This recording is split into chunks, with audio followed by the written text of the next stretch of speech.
Hi, I'm Tim, and welcome to the Chesler Sound Podcast. I have over a decade of experience working within audio, from music productions to podcasts to audio for film and video to even live events and anything in between. Yet there's still so much more I still need to learn from so many unique, interesting people behind those scenes. And I would like to share those people and their insights and their stories with you. So come with me and let's take a listen on what they have to say. With me today, I have Certainly Something with Colin Land and Kyle Avola. Together, we've been a band for 7 years. Gosh, yeah, long time. No, college, like 10 years now at this point. I would say it goes back to about 2016 is when we started. Maybe 2018. At Webster. Yeah. And that was great. I remember that we met at Merrimack in community college and we're like, cool, we were friends. And then we had decided one day at an apartment, let's exchange numbers. Mm-hmm. And then it wasn't until I think a year later, I was sitting in my dorm and you texted me saying just like, hey, I need a drummer. Are you free? And I was like, actually, I am. And I thought that was like the rarest thing for musicians to do. And that was the song that we were working on at that time. I think Company. It was Company. Yeah.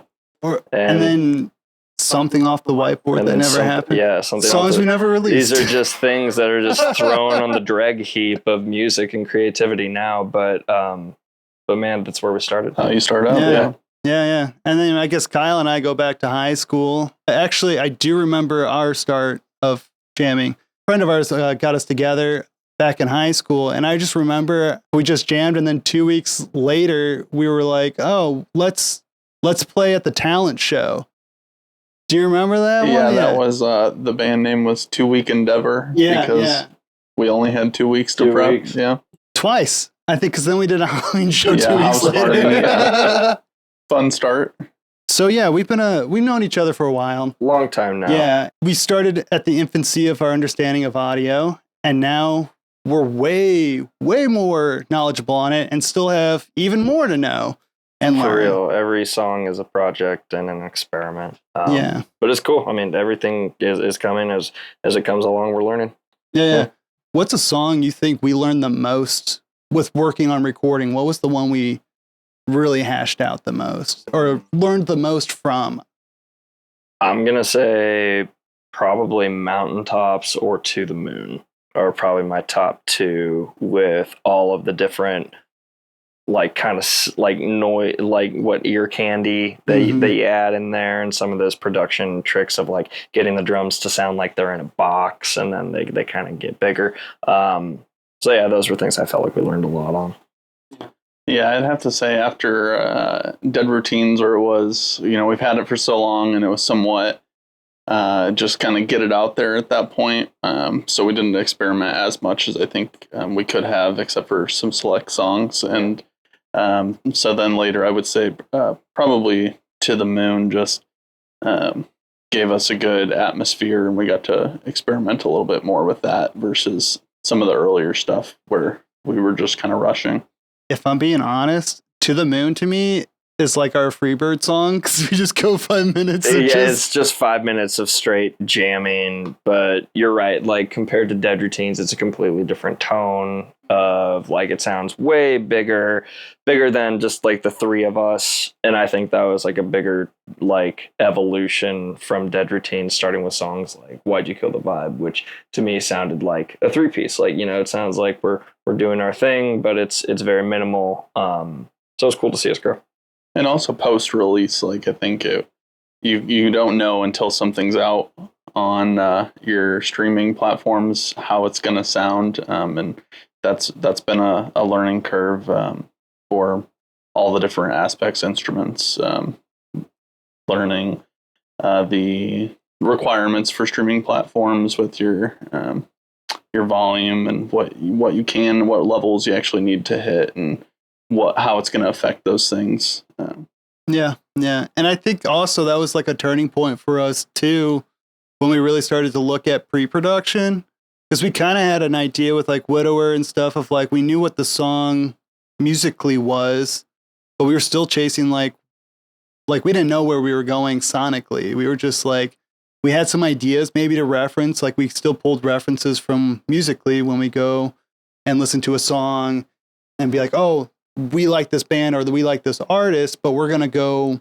So let's try and pull elements from that into our music and let that try to be like a homage to it, or just it's what we like. Yeah. You know, working with Rep Tracks has been great. I think that was a start for us that really helped to hone our production style. I remember on the Dead Routines EP, like I had gotten into the drums of it like while we were recording. And so it's like I had never really sat down with those songs. We knew which ones we wanted to record. I kind of knew what I wanted them to sound like, but I knew I was going to hash it out in studio. And I just can't recommend enough, like just always sitting down to prepare, and just get those things done. Well, something that you had said with that, like not just, needing to learn the songs in studio, but at that time, like the first songs we were recording, we'd transitioned from, where you grew up and going from there to Lemp to your next studio, and like completely new studio, new environment, new sound. And you changed the drum kit, and now you've got a new instrument tonally to experiment with, where you don't know what to expect. Whereas now we can really work through what we're going for at Chesler Sound. Yeah. No, and honestly, my mind's just racing with Lamp because I always forget what a niche that is. Of like, especially in St. Louis, like having an abandoned brewery. By the way, for folks online, this is the Lemp Brewery in St. Louis. And if you don't know it, it's probably because it doesn't really exist anymore, except as a decrepit building. It's just a piece of like St. Louis history now, or like this family used to make beer. And then there's a very gruesome story with they're all ghosts now. Their house is haunted. But the brewery where they used to make the beer is vacant, and somebody bought it and turned it into studios for artists. And now that's where we kind of got our start about 10 years ago. It was $40 a month, which was a lot when we were in college. If you ever have the chance to check out the Lemp Brewery with a friend, I would highly recommend it. I feel like I do need that asterisk of with a friend. I don't know if it even exists. But it was this basically abandoned building, and there's paint all over the wall, like graffiti and stuff, and it was really cool. But there was no sound dampening at all in these studios. So at any given time while we were playing, you could hear probably like 2 or 3 other bands playing at the same time, and it was very loud. And we were on the 3rd floor, and the ceiling leaked, and so depending on the time of year, it would be either freezing cold because the heater didn't work, or it'd be sweltering hot because there was also no AC. And it was so just an absolute vibe. And then we'd have to turn off the HVAC when we wanted to record, because then you would hear the fan. Yeah, because the fan would run, but it didn't do anything. Remember when we had that ghost experience? Yeah, the lights turning on by themselves. Yeah. Lights straight up. We had one light on, and like the light switch was behind Colin, who was drumming, and he's the drummer, so he's flailing a little bit, but he's not.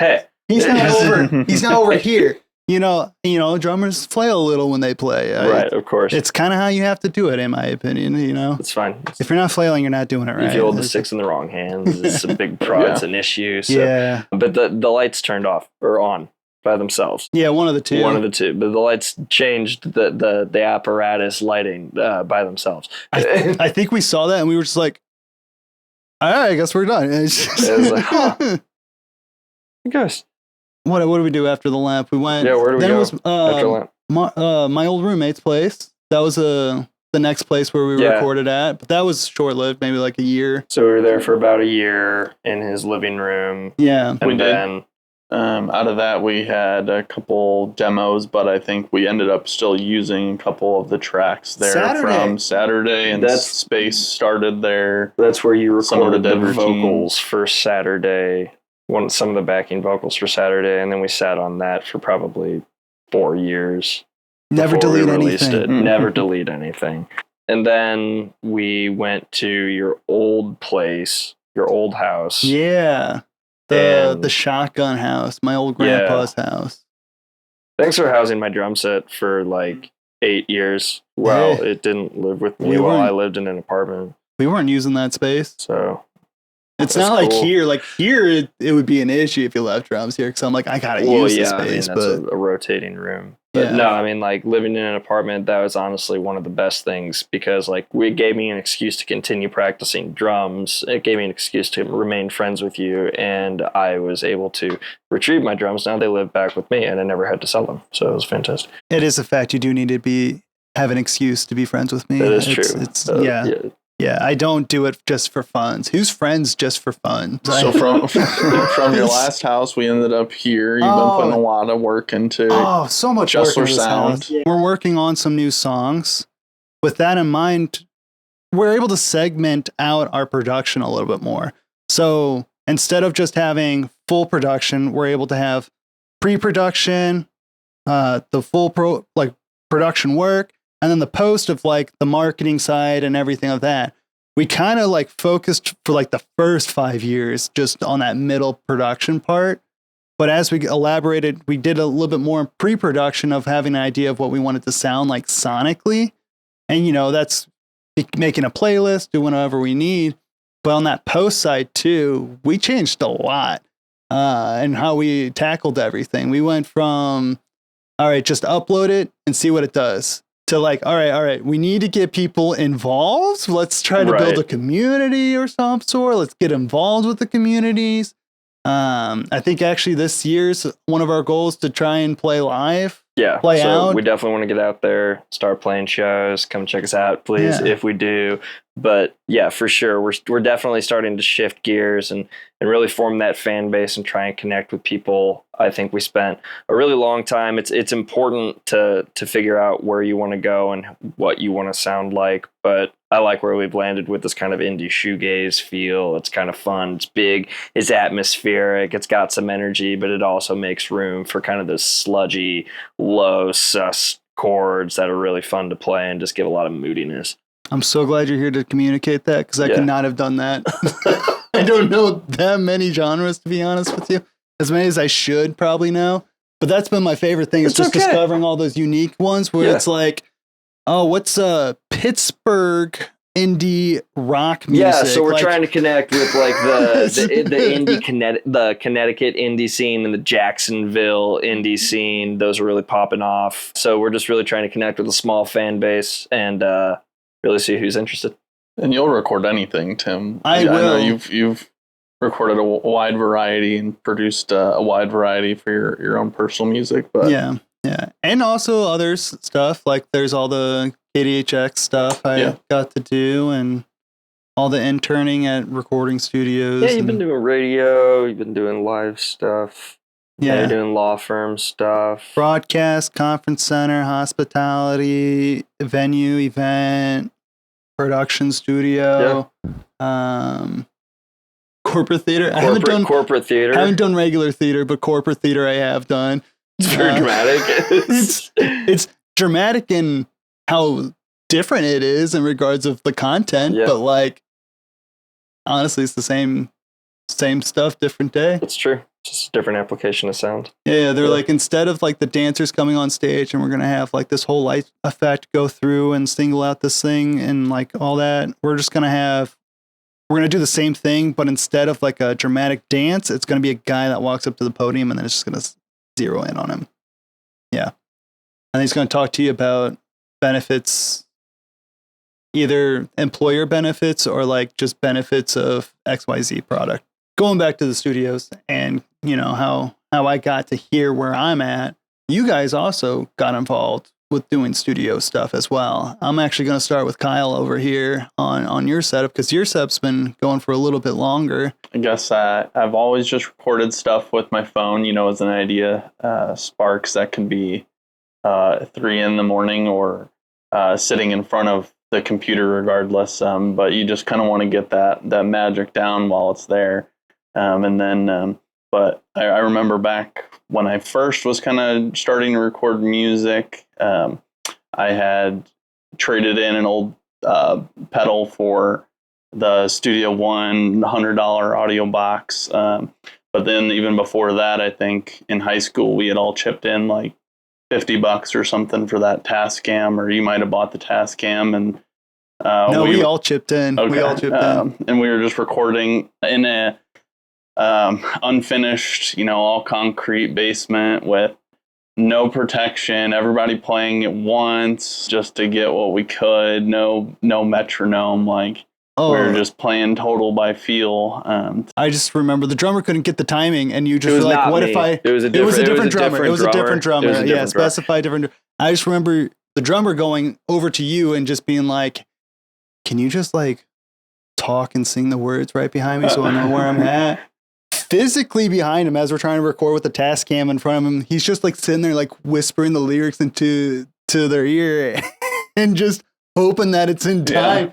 Because to be fair, we really didn't have much of a metronome, a consistent clock, and honestly, I think that's still out there on SoundCloud somewhere. I might try to find a link on that. Everybody starts somewhere. Yeah, you have to do an archaeological use a metronome. Dig up all this whole. I believe it was Fragments by Co-Pilots. Co-Pilots, yeah.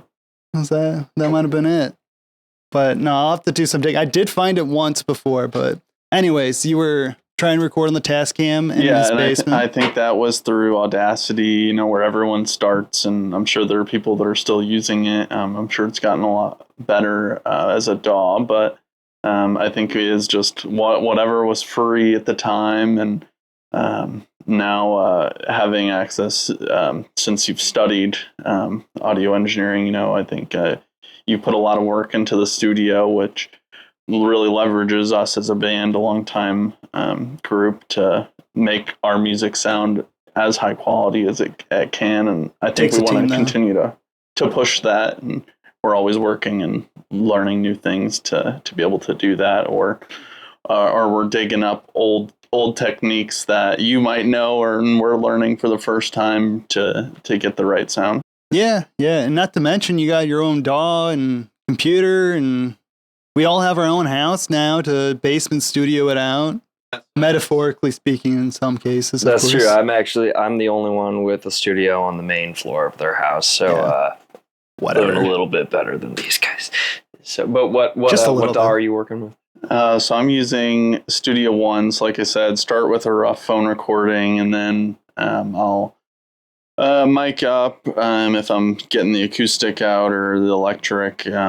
Kind of depends, but just want to capture the general ideas to start getting you guys working with something. And sometimes that comes out at a practice or rehearsal or writing sesh where you guys have already heard something, and then other times it's this, can I get it just enough to where you guys can start hearing it and working on an idea?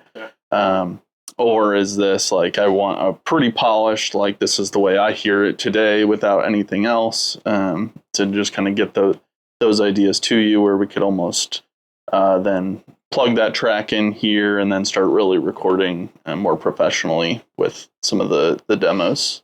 And I would say that that really is our pre-production process, is you capture that creativity on your phone or your DAW on something, and now you would send it my way, where I get to ideate on it in my studio at home with Ableton, and I can think about what is some of the compositions sound like, where do drums sit in there, maybe if I can ideate on bass lines or melody lines, things like that. But that's just a recent development on my end of just starting to incorporate electronics, and just from what I've learned from you over the years of picking up on production things. And so it's just another excuse to practice.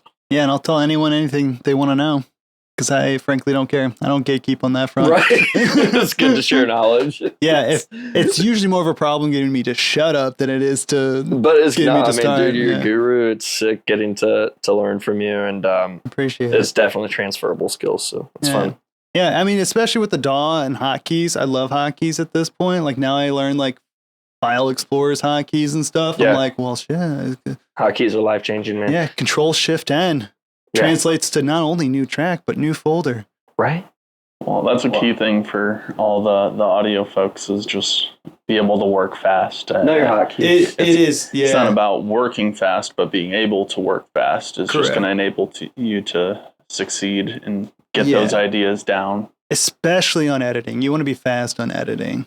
And just cleaning up as much as possible, getting it into position as much as possible. I mean, there's other apps, you still can do like reference, like there's Vocaline. Vocaline. I don't know why I couldn't think of it, but Vocaline. Favorite plugin. Yeah, up there for sure for me.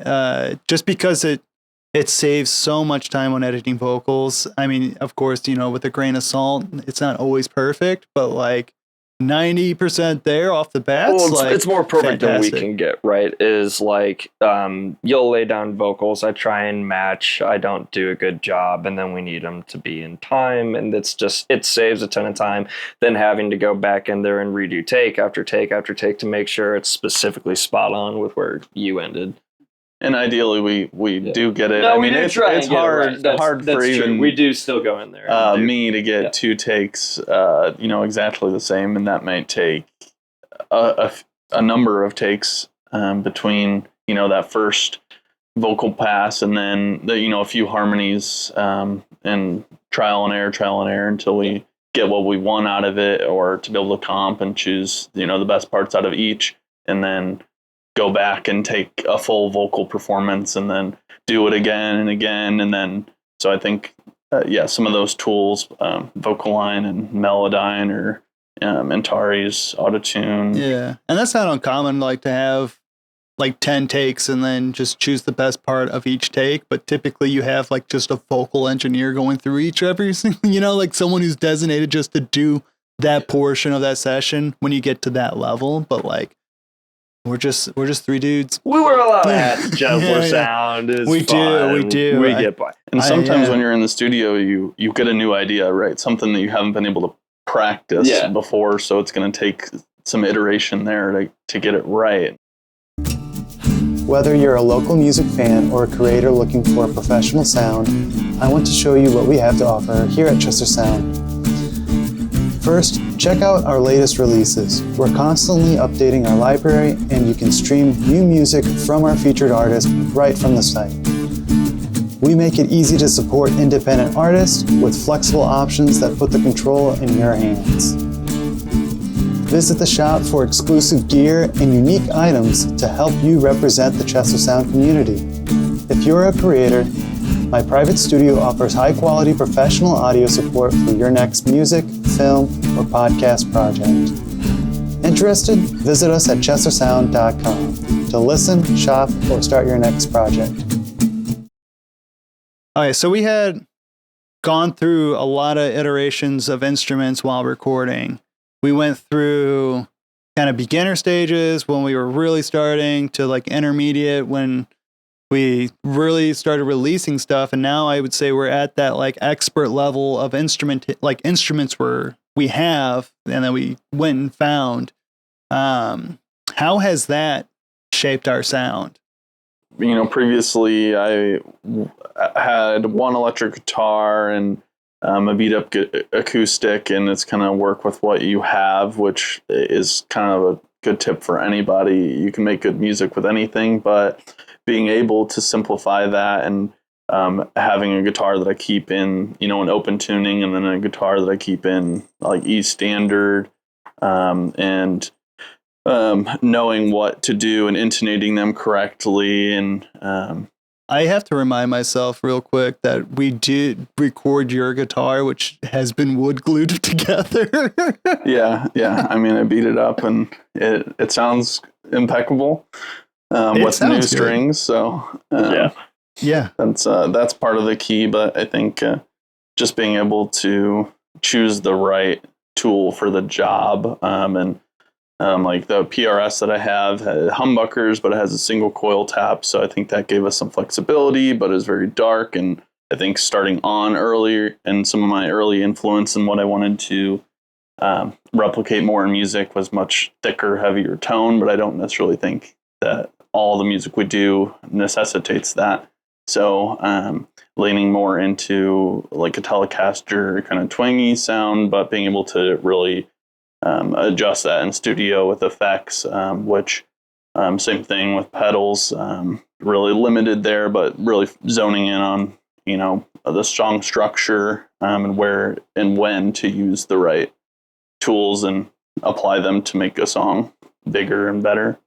For sure. I mean, similarly of like where you start with uh the- the gear that you're on. Like when I started drums, I used to think that it was like the gear that you had that defined the tone and everything that came after.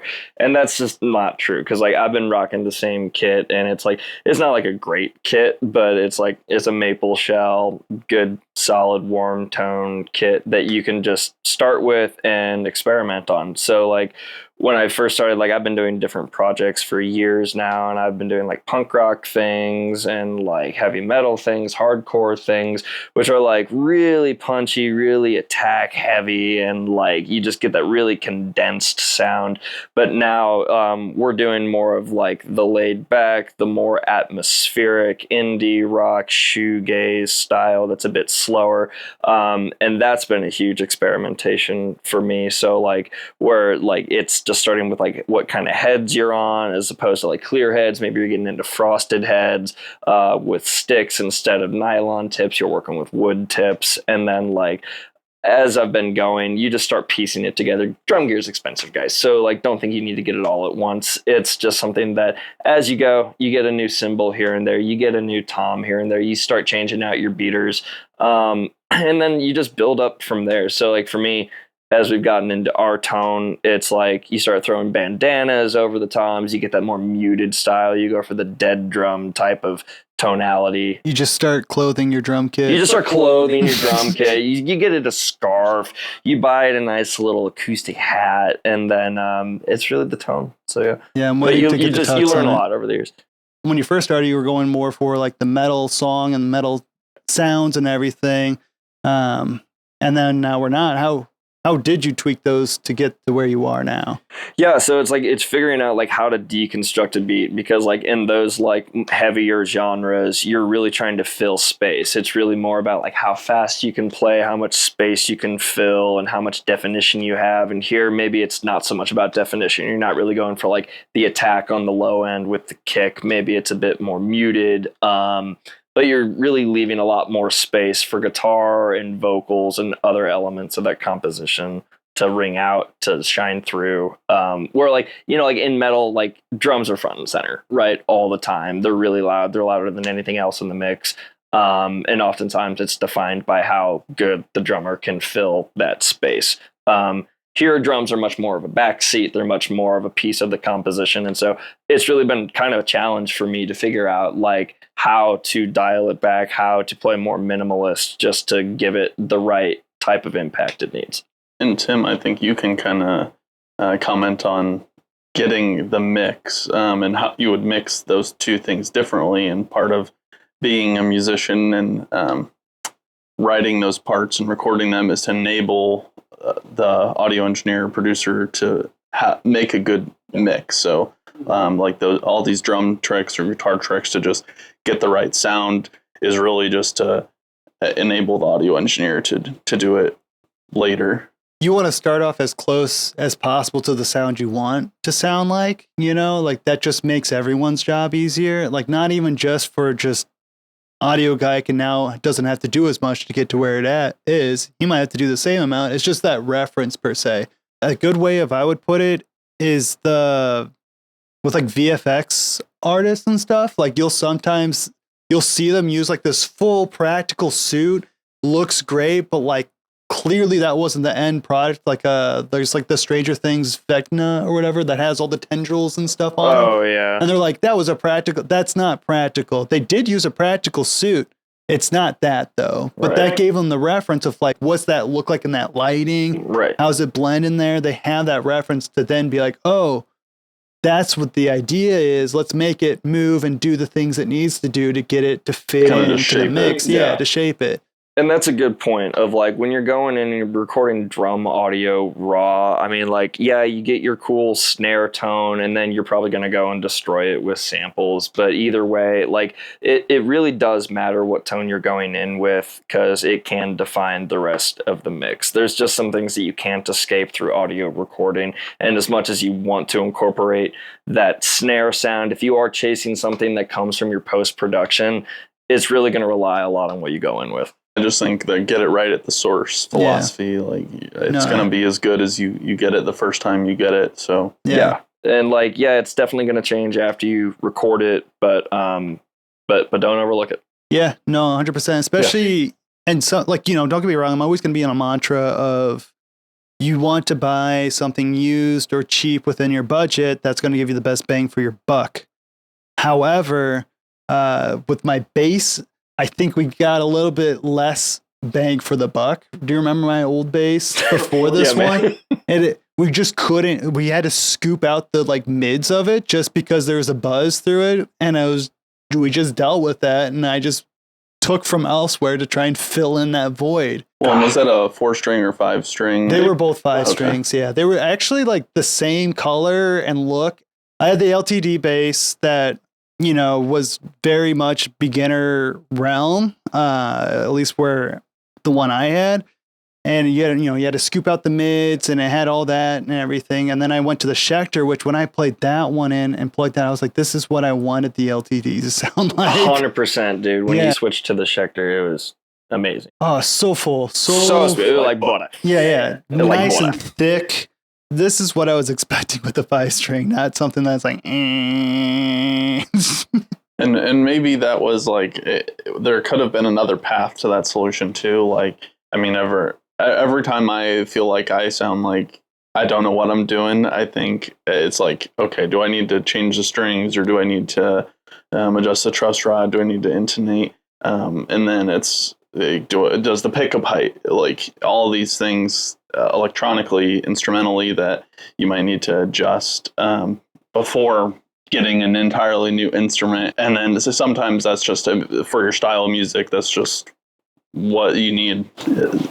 Yeah, no, I think the bass could have fit a niche for a different band or genre. It just wasn't us, or for me in that instance. In general, like most of the music I was using with that bass, I felt like I was just getting by with. I didn't feel like I was adding what I needed to. It was just, I'm just kind of, it fills the part, and that's what it's doing. While like now I'm like, this is part of the music. This is a whole register of the whole register of the song. I like this now. I can shape this where we need it to go. I'm not just like trying to like build it without missing the middle of it, So that goes to show, there's no such thing as a bad instrument. You're just playing the wrong music. Well, with that being said, I think we got enough done for everyone, and this is a good pilot first episode starring my asthmatic cat. Ponyo. You're doing great. Yeah, Ponyo and Tammy were both in and out of this episode, so we'll see how they do.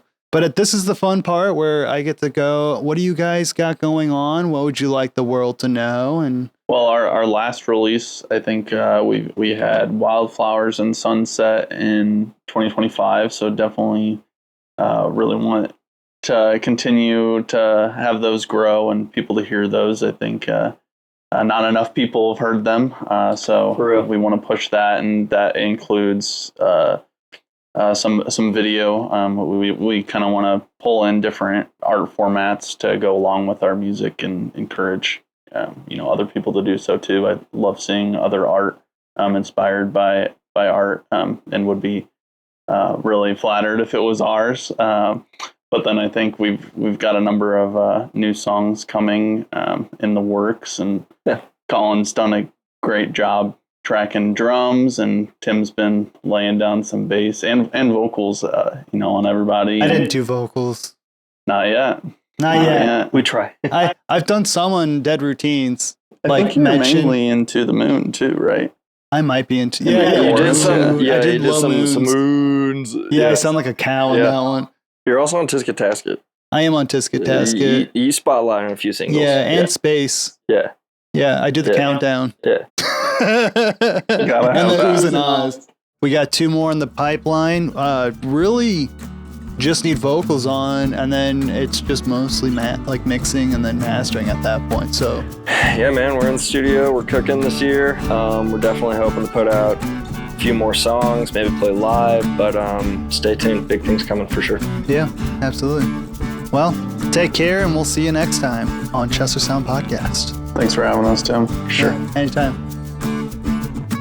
On our next episode, we will feature Larry Gregory, where we talk about his first studio experience being recorded, to editing at Premiere Sound and Filmworks, to building his own analog studio, and the insights he has on what the digital revolution was like at its infancy. All right, so like and subscribe so you know when the next episode will come up. And until then, keep listening to the sounds around you.